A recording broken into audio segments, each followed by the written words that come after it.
네, 안녕하세요. 한국증권TV 아나운서 고유경입니다. 오늘 고유경의 스페셜리스트에서는 이베스트 투자증권의 염승환 이사님, 염벌레님과 함께 시장 얘기 다각도로 다양하게 짚어보도록 하겠습니다. 염 이사님 안녕하세요. 네, 안녕하세요. 지난번에 주말에 쉬는데 갑자기 저한테 문자를 보내셔서 제가 깜짝 놀랐어요. 그런 문자가 진짜 돌아다니더라고요. 아, 나 염승환 이사다라고 하면서 네. 뭔가 회원을 모집하는 듯한 사칭 문자가 진짜 다니더라고요. 네. 신고하셨어요? 회사에서 신고했는데 네. 그 잡기가 좀 어렵나 봐요. 어. 이게 우리나라 뭐 서버가 아니라는 얘기도 있어가지고 그래서 아니 근데 그게 모르겠어요. 뭐 지금도 그 벌써 그 문자 받은 지가 꽤 됐는데 네. 문자 내용만 좀 바뀌어가지고 계속 메일 오나 봐요. 그런 거 절대 안 하시잖아요. 뭐 회원 모집이나 할 수도 이런 없고 당연히 뭐 회사 규정상으로도 안 되고 이게 법으로도 안 되는 건데 네. 아무튼 혹시라도 그런 문자를 받으신 분들은 절대로 좀 속지 마시고 신고해 네. 주시고 그리고 저는 이제 항상 이런 유튜브나 이런 공인된 방송에서만 네. 제 의견을 전달해 드리니까 그거 네. 꼭 참고해 주셨으면 좋겠습니다. 네, 괜히 진짜 낚이신 분들 네. 있지 않나 걱정이 네. 되더라고요. 그런 뭐 회원 모집해서 카톡방 만들고 하는 거 절대 안 하시니까 네, 현혹되지 마시기 바랍니다. 저희 방송에서 이제 얘기 나누는 거 좀 많이 보시고 주변에 저희 콘텐츠도 많이 전달을 해주시면 좋을 것 같아요. 네, 바쁘시니까 빨리 또 시장 얘기 나눠보도록 하겠습니다. 자, 그리고 이제 리오프닝 진짜 뭐 리오프닝 관련 주만 가는 게 아니라 진짜로 리오프닝이 빨리 되면 좋겠는데 일단은 이제 오미크론이 오늘도 지금 뭐 3만 명 네. 뭐 얘기가 나오는데 이러다 보니까 오히려 이제 계절 독감으로 전환 가능성도 나오고 있습니다. 그래서 이제 리오프닝 주가 최근에 많이 가고 있잖아요. 네, 어떻게 예상하세요? 리오프닝 주도 그러니까 그때 이제 오미크론 확산돼 가지고 12월 달에 그러니까 주가들이 너무 안 좋더라고요. 네. 그때 좀 미리 빠진 감이 있는데 사실 이제 그때부터 미리 좀 준비는 했어야 되는 것 같아요. 이미 벌써 지금 뭐 계절 독감처럼 하고 미국이나 이런 데도 방역 해제한다, 마스크 의무화 이제 해제하겠다 이러니까 주가 벌써 막 네. 한국만 가는 게 아니에요. 미국도 막 급등을 해요. 네. 항공주, 카지노, 뭐 여행주들이 급등하는 것처럼 그래서 저는 지금 따라가는 건 좀 늦은 것 같아요. 뭐 요새 보니까 그날 언제였죠? 지난주 금요일이었던 것 같은데 그때 뭐 하루에 하이브가 막 콘서트 개최한다 그러니까 개최할 기대감 높으니까 9% 오르고 뭐 일부 항공주는 10% 오르고 그랬는데 쫓아가는 거는 좀 약간 저는 약간 시긴 좀 늦은 것 같다. 그리고 리오프닝도 종류가 너무 많잖아요. 여행, 의류, 유통, 화장품, 너무 항공, 많아요. 식품, 호텔, 카지노, 뭐 치과까지 나왔었잖아요. 네. 제일 좋은 건 그냥 ETF 하나 있어요. 타이거 ETF 하나 있더라고요. 여행 레저 관련한. 여행 그걸 레저 하는 관련. 것도 하나 좋고 그걸 좀 조정받을 때 한번 해보시거나 아니면 우리나라 기업들이 종류가 두 가지로 나누면 돼요. 해외 여행 수혜주, 국내 수혜주. 해외여행 수혜주는 아직은 좀 이른 것 같아요. 지금 저도 빨리 좀 한번 해외여행 가고는 싶지만 저도요. 네. 뭐 너무 아마 다 그러실 거예요. 코로나 때문에 유일하게 거의 못한 게 그 해외여행이잖아요. 네. 그래서 아마 보복 소비가 엄청날 거는 같은데 그게 올해보다는 내년 같아요. 그쵸. 올해까지는 그래도 계속 이제 확진자랑 이제 싸워야 되니까 이런 확진자 수가 늘어나니까 쉽게 국경문을 개방하기가 쉽진 않을 거예요. 그냥 네. 개방을 해도 제한적으로.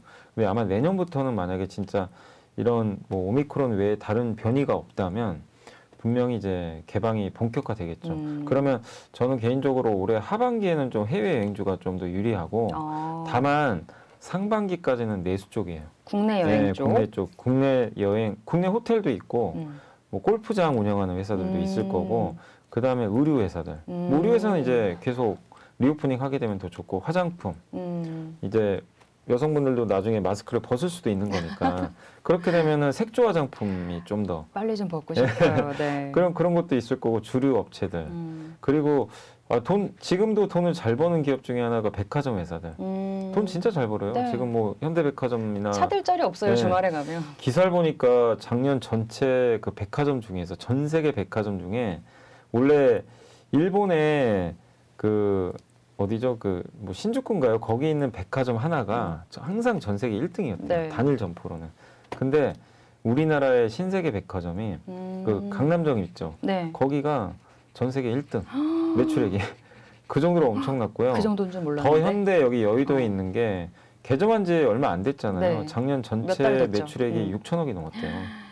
어마어마한 거예요, 사실은. 거긴 진짜 예. 핫한 맛집은 대기표 받으면 엄청나고 맞아요. 막 몇백 번이고 평일에 줄 서서 백화점 들어가기 저 처음이었잖아요. 아, 그래요? 진짜. 네, 깜짝 그러니까 놀랐습니다. 그 정도로 백화점은 잘 돼요. 근데 물론 이제 해외여행을 못 가는 반사 수익도 있는데, 그것도 있죠. 근데 PER이 6배, 7배. 돈 잘 버는데 그래서 너무 못 갔더라고요. 그게 왜 그러냐면은 리오프닝 수혜는 맞는데 오프라인이라는 한계 때문에 높은 펄을 안 줘요. 근데 그게 너무 오래됐잖아요. 그래서 저는 백화점을 너무 온라인하고 경쟁한다고 보지 않으셨으면 좋겠어요. 왜냐면 이제는 백화점도 백화점만의 매력이 있어요. 네. 더현대가 성공을 했잖아요. 네. 그러니까 기존 백화점하고 너무 다르지 않으세요? 너무 달라요. 완전 달라요. 저 거기 가면은 분명히 옛날 백화점 같으면 사람이 많다고 느꼈을 거예요. 막 빼곡빼곡 하잖아요. 근데 뻥 뚫려 있고 되게 개방감이 있고 너무 이게 오픈돼 있어가지고 사람이 많은데 사람이 없는 것처럼 보여요. 맞아요. 네, 그래서 쇼핑하기도 되게 편하고 뭔가 백화점 갔는데 힐링하는 기분? 맞아요. 네. 그래서 MZ 세대들이 많이 와서 쇼핑한다고 하더라고요. 네. 그래서 그런 것들을 정말 왜냐하면 저는 그런 걸 왜 잘했다고 생각하냐면 오프라인 회사가 온라인 하는 것도 좋은데 기존 강자들하고 싸우면 안 되잖아요. 차라리 자기가 잘하는 오프라인에서 바꿔버린 거예요. 그 강점을. 그러니까 그런 것도 하나의 변화인데 그런 것들은 인정을 안 하더라고요, 시장이. 예. 근데 올해는 그런 숫자 찍히는 기업들이 각광을 받을 겁니다. 그래서 네. 저는 백화점을 좀 굉장히 좋게 보고 있고 백화점하고 그 다음에 식자재 기업들.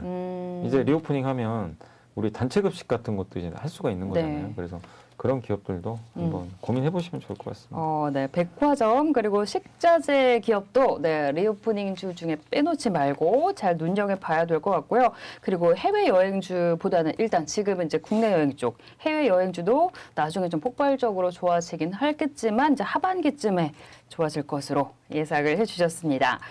자, 그리고 이제는 뭐 좀 안 좋은 얘기예요. 안 좋은 지정학적 리스크 얘기를 나눠봐야 됩니다. 뭐 이거는 대외적으로도 있고 대내적으로도 있고 한데 국제 분쟁으로 이제 에너지 위기가 고조되고 있잖아요. 또 그리고 EU는 원전을 녹색 분류 체계 텍소노미에 포함을 시켰는데 에너지 관련주 이제 대응 정책도 좀 궁금하고요. 수혜를 받을 종목들도 있을 것 같아요. 예, 그 이제 지정학적 리스크가 이거는 우리가 어떻게 할 수가 없는 거잖아요. 그래서 사실은 지금 우크라이나하고 근데 뭐 저도 그렇지만 많은 분들이 그 생각을 하실 거예요. 전쟁은 안 날 거다. 안 날 거. 그리고 사실 뭐 푸틴도 바보는 아니고 전쟁 나면 러시아도 거의 그냥 황폐화 되거든요. 네. 왜 황폐화 되냐면은 다 제재 들어가요. 미국이 강력하게 경고를 날렸기 때문에. 근데 러시아는 천연가스나 이런 거 못 팔면 국가 경제가 망가지는 국가 중에 하나입니다. 그러니까 왜냐하면 제조업 기반이 없어요, 별로. 그렇기 때문에 무리수를 두지는 않을 거예요. 네. 근데 이제 러시아는 어쨌든 이제 우크라이나를 갖고 싶은 거죠. 우크라이나 동쪽을 아마 갖고 싶어 하는 것 같아요. 거기에 이제 크림반도 쪽에 항구가 있으니까. 근데 이제 이게 만약에 나토 쪽으로 우크라이나가 가버리면 불편하다는 거죠. 네. 그래서 지금 미국도, 그러니까 미국도 아마 그럴 것 같아요. 유럽도 아마 억지로 이런 상황에서 우크라이나를 또 나토에 가입시켜버리면 당연히 러시아하고 관계가 안 좋아지잖아요. 네. 그래서 그걸 알기 때문에 아마 어느 정도 선에서는 나토에 편입은 안 되고 좀 절충하지 않을까 이런 기대를 하고 있습니다. 근데 이제 협상이라는 게 뭐 우리 2년 동안 지겹게 봤잖아요. 미중 무역 분쟁도 2년 하고 타결이 됐는데 얼마나 그때 힘들었어요. 우리가. 네. 그러니까 이게 한 번에 타결은 안 돼요. 근데 그래도 기본적으로 전쟁만 안 난다면 너무 걱정할 필요는 없다. 이미 그런 것들은 충분히 반영이 됐고 근데 이런 상황에서 유가가 올라가면서 수혜를 받았던 기업들도 있지만 우리 한국의 조선주가 저는 최대 수혜주예요. 조선업종이 왜냐면은 지금 유럽 같은 경우도 이번에 진짜 데이터가 나온 걸 봤는데 유럽이 원래 PNG라고요. 파이프라인을 이용해서 그 LNG 말고 네. 파이프라인을 이용해서 그 가스를 공급받아요. 그 러시아로 붙어 있으니까 네네. 이게 우크라이나 통해서 간다는 얘기도 있더라고요. 그래서 이걸 통해서 봤는데 러시아가 막 갑자기 우리 가스 공급 줄여버린다 막 이렇게 경고했잖아요. 독일하고 사이가 되게 안 좋아요 지금. 네. 그래서 이거를 독일 그래? 야 너네 거 안 써. 막 이렇게 막 이제 으름장 놓으니까 그러니까 천연가스 가격이 막 튀고. 근데 유럽은 천연가스로 난방을 많이 해요. 우리 한국하고 비슷하죠. 네. 천연가스랑 원자력을 많이 쓰는 국가들이 많아요. 유럽에. 천연가스가 많이 끊기잖아요. 난리가 나요. 특히 이번에 겨울철에 난리 났잖아요. 네, 가스 가격이 맞아요. 올라가지고 이 가스 가격이 올라가면요 전력 생산이 줄어요. 전기료가 올라가니까. 예. 그래서 전기료가 올라가면 공장 가동이 줄어요. 그래서 이게 경기에도 되게 안 좋은 게 이게 경제 재건을 해야 되는데 못 하는 거예요. 네. 중국도 그래서 석탄 가격 올라가서 전기 요금 올라가고 그래서 이 제조업 공장이 가동이 중단되고 경기 둔화되고. 예. 그래서 이게 다 연결이 되는 건데 그래서 이번에 데이터를 확인해 봤더니 LNG 수입을 많이 한 게 나왔어요. 그러니까 파이프라인 수입은 그 데이터 보니까 17% 감소하고 네. 그 LNG 수입은요 100%가 증가했어요. 네. LNG가 뭐 어디서 하죠? LNG는 운반선으로 하잖아요. 조선주. 네, 저기 그 미국에서 주로 수입을 해요. 미국에서 배로 실어다가 네. 저 카타르에도 있어요. 그 LNG 플랜트가. 그래서 그 카타르도 천연가스가 많이 나오니까 그거를 개발을 해가지고 LNG 플랜트 만들어서 배에다 실어서 수출을 할 거예요. 네. 그래서 요새 카타르가 한국에 발주 많이 줄 거다. 그 얘기가 천연가스 때문에 그래요. 근데 유럽이 옛날처럼 러시아랑 관계가 안 좋아지면 러시아 비중이 줄면 배로 실어다 나르는 수요가 늘겠죠. 그러면서 이거 우리나라 조선주가 좋죠. 왜냐하면 발주가 늘어나요. 네. 그리고 LNG 운반선 같은 게 발주가 더 늘어나는 게 작년에 해운사들이 돈을 너무 많이 벌었어요. 돈을 많이 버는 순간 비싼 배를 발주를 해요. 여유가 생겼잖아요.